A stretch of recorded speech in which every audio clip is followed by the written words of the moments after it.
Assalamualaikum warahmatullahi wabarakatuh. Perkenalkan, nama saya Presinsi Arinsi Janbanimung dengan NIM 211010. Assalamualaikum warahmatullahi wabarakatuh. Perkenalkan, nama saya Fitri Rahmawati dengan NIM 21101009. Assalamualaikum warahmatullahi wabarakatuh. Perkenalkan, nama saya Herisman Yoes Aman. Asal saya Lembata NTT. NIM saya 211020003. Assalamualaikum warahmatullahi wabarakatuh. Nama saya Ari Sutantriati, nomor induk mahasiswa 21102013. Asal saya dari Kota Gede, Yogyakarta, Fakultas Agama Islam, Prodi Ahwal Sahsiah. Alhamdulillah wa syukrulillah, wala haula wala quwata illa billah. Asyhadu an la ilaha illallah wahdahu la syarikalah wa asyhadu anna Muhammadan abduhu wa rasuluhu la nabiyya ba'dah. Pertama-tama marilah kita panjatkan puji syukur kehadirat Allah Subhanahu wa taala atas limpahan rahmat, hidayah serta inayahnya. Sampai saat ini kita masih diberi kesempatan untuk thalabul ilmi. Sholawat serta salam semoga selalu tercurah kepada junjungan kita Nabi Muhammad Sallallahu Alaihi Wasallam yang telah membawa kita dari zaman jahiliyah menuju zaman yang terang benderang. Dalam kesempatan ini, kami dari kelompok 4 mata kuliah Filsafat Umum akan menyampaikan makalah tentang etika dan estetika filsafat dengan dosen pengampu Bapak Hamzah MPDI. Keberhasilan penyusunan makalah ini tentu tidak lepas dari bantuan berbagai pihak.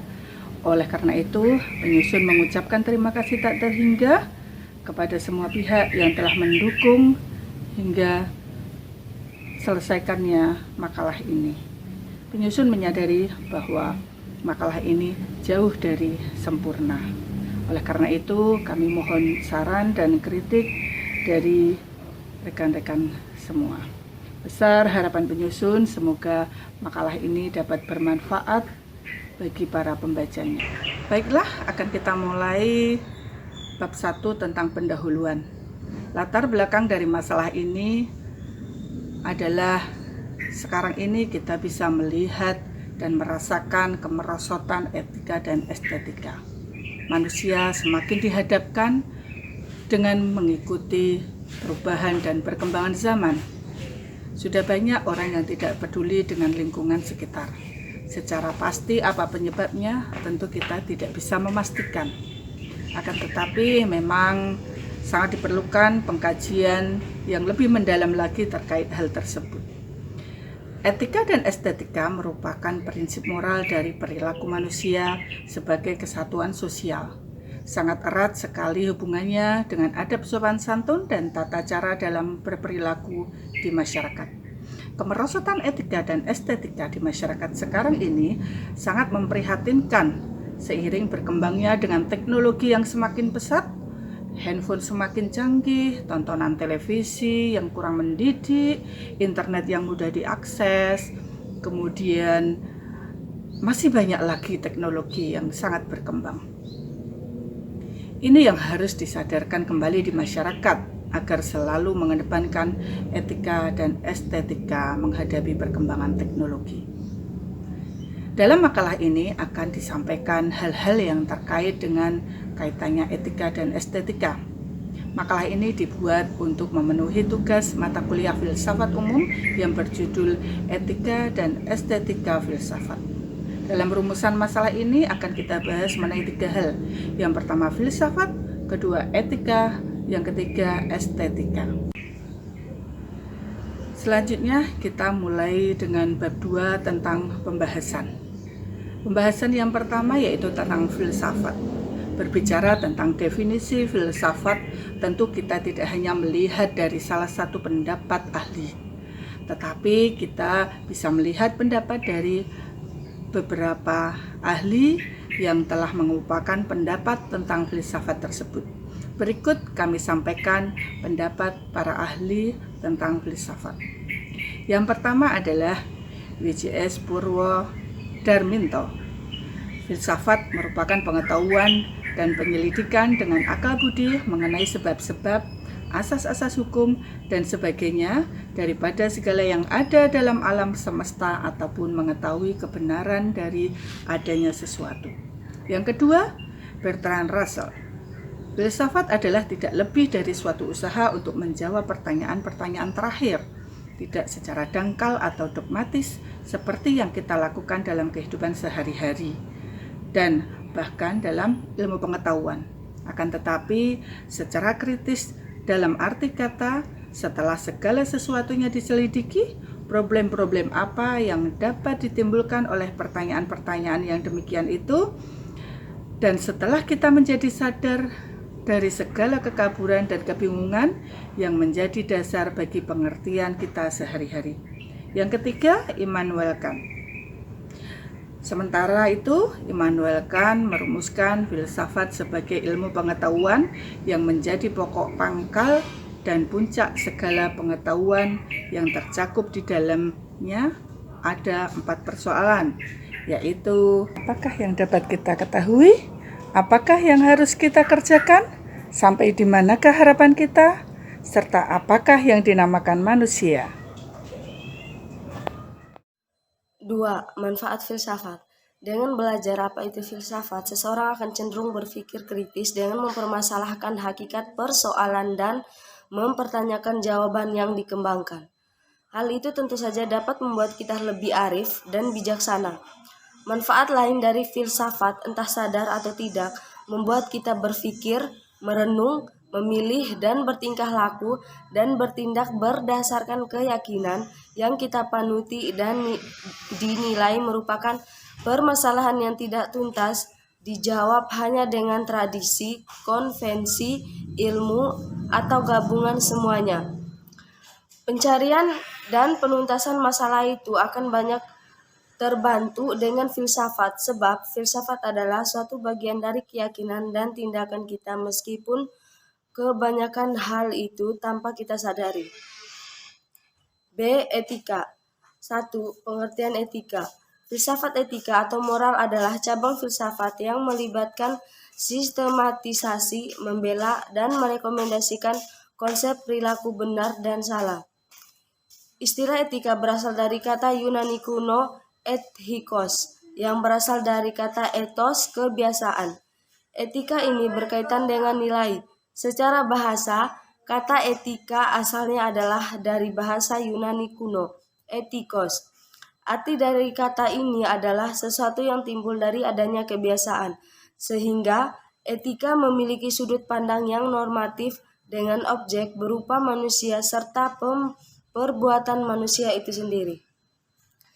Secara umum, etika adalah suatu aturan atau norma yang digunakan sebagai pedoman seseorang dalam bertingkah laku. Penggunaan norma ini sangat berkaitan dengan sifat baik dan sifat buruk yang terdapat di masyarakat. Ada juga yang mengartikan etika sebagai sebuah ilmu mengenai kesusilaan dan juga perilaku manusia. Ini sangat berhubungan dengan pergaulan manusia sehari-hari dengan sesamanya.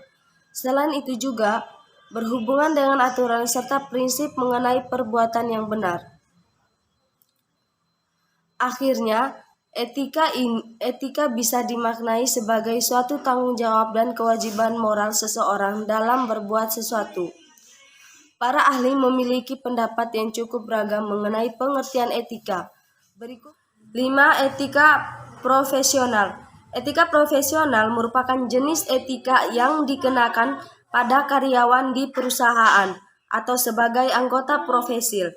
Misalnya, dokter, jurnalis, pengacara dapat bersifat dipaksakan ketika seseorang sedang dilatih atau dididik untuk bekerja untuk profesi tertentu.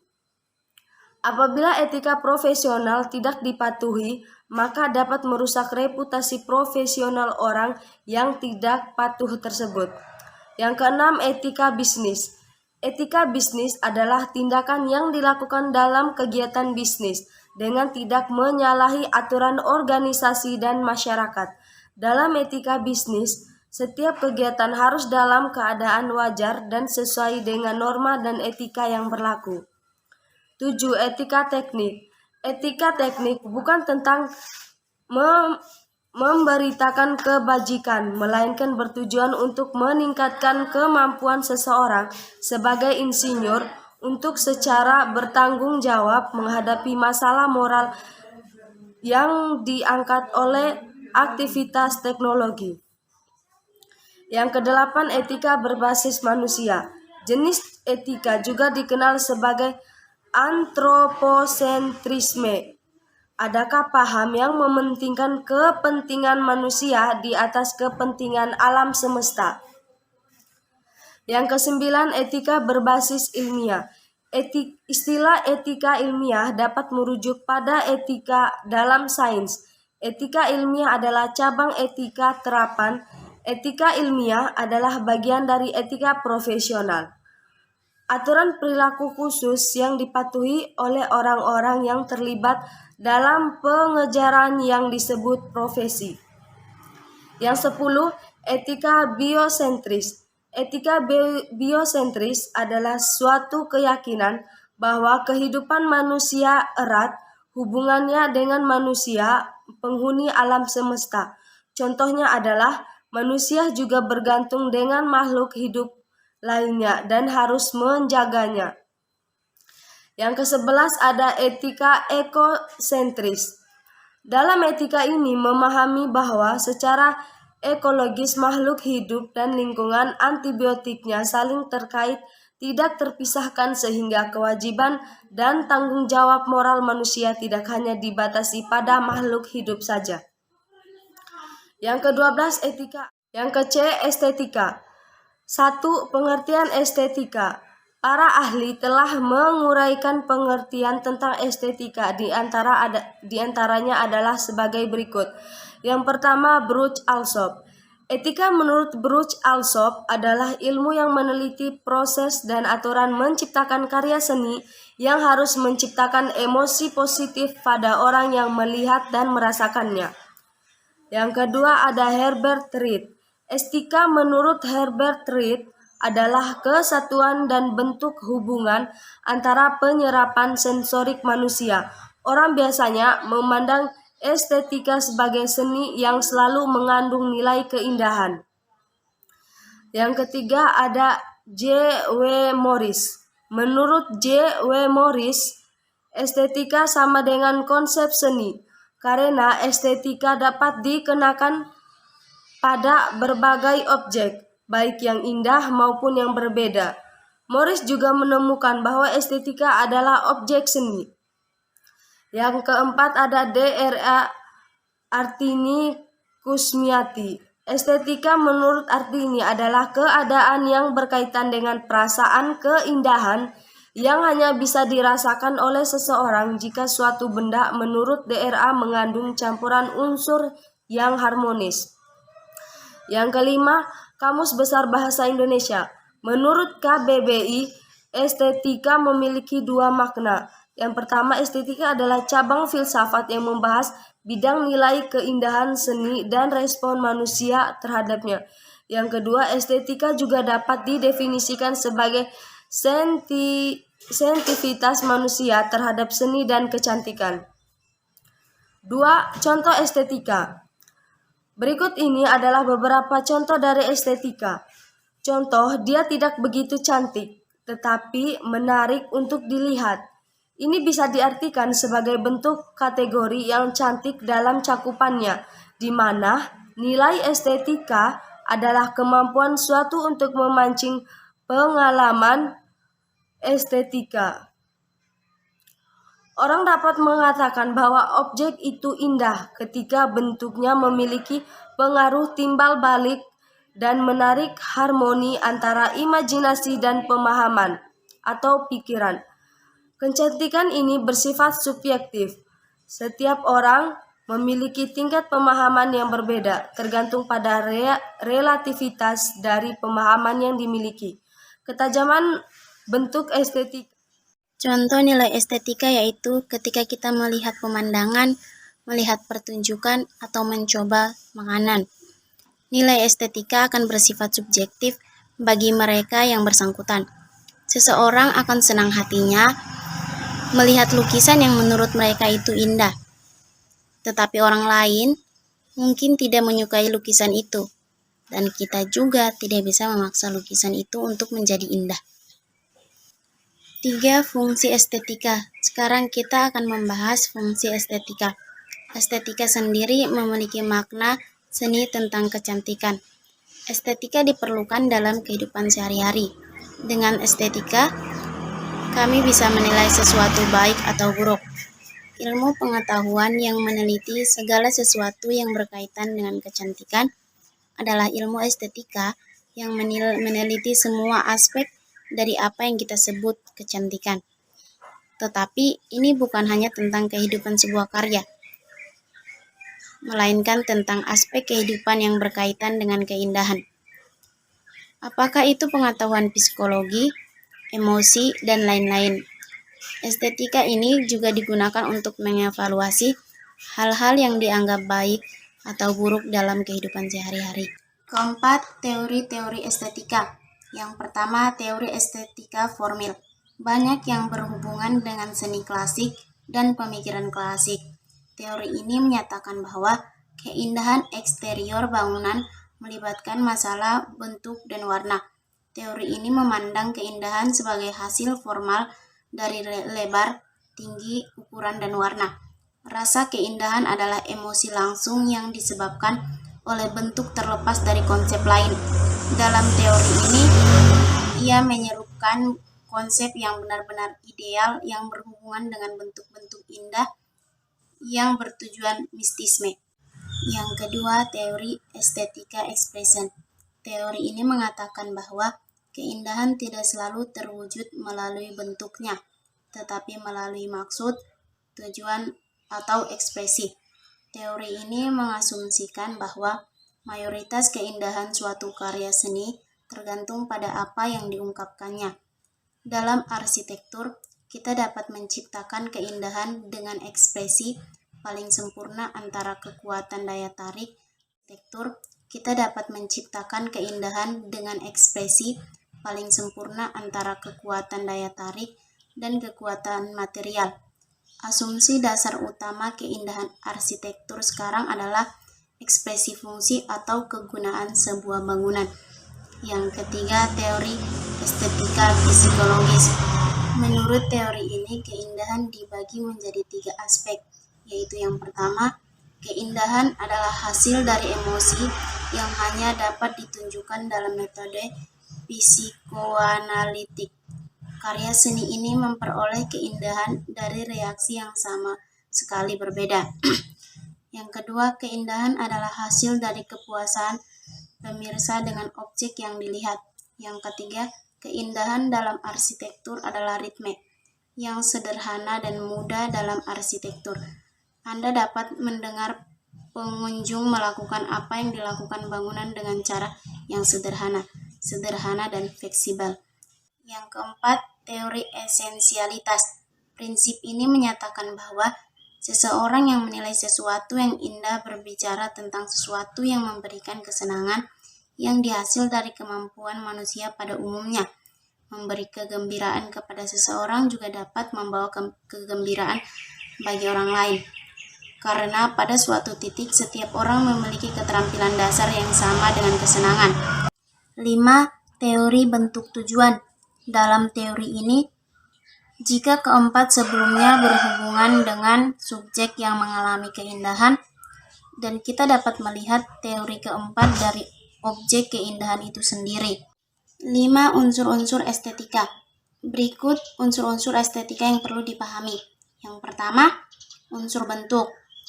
Unsur estetika yang pertama yakni adalah unsur bentuk-bentuk. Shape sangat berpengaruh pada daya tarik suatu objek. Secara umum, bentuk objek terdiri dari 2 jenis, yaitu 2 dimensi dan 3 dimensi. Objek 2 dimensi tidak memiliki volume dan bentuknya datar, misalnya lukisan, foto, hiasan dinding, dan lainnya. Objek 3 dimensi memiliki volume, kedalaman, ruangan, misalnya patung, pakaian, tas, dan lainnya. 2. Unsur warna.